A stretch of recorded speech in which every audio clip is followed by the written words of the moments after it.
This is Dakota News Now Sports.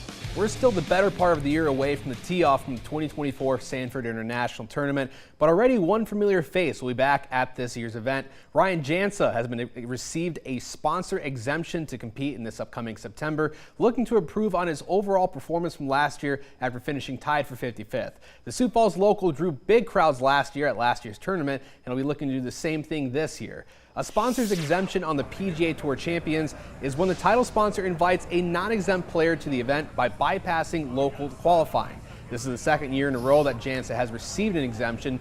Jansa is no stranger to the South Dakota golf scene. He's a 7-time SDGA Male Golfer of the Year, has won 8 SGA Amateur Championships, and has won 33 total tournaments. Jansa says getting on the tournament last year was a dream come true, a chance for him to dedicate his time to competing full-time in golf. He says he's more than thankful to get another chance to compete again this year. As far as the crowds that followed him around last year, Jansa says even guys on the tournament full-time were telling him what an electric and special environment it was.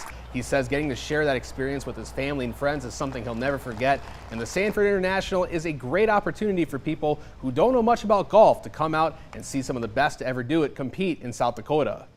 Last year was a huge learning curve for me, just going from being a full-time banker to trying to get back being a full-time golfer, or full-time part-time, depending on how you look at it. I mean, I was still working full-time last year, but to have the opportunity to kind of come back and, last year was such a whirlwind for me. It was just, to live out your childhood dreams. There was a lot of emotions going last year, and,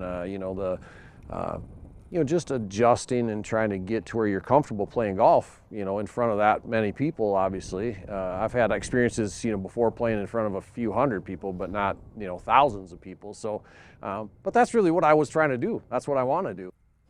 Well, Ryan will have plenty of time to prepare for the 2024 Sanford International, with the tournament slated to start in just over 200 days from now. He says he's not only looking forward to getting on the course again, he says he's looking to improve his score after finishing even across 3 days of play.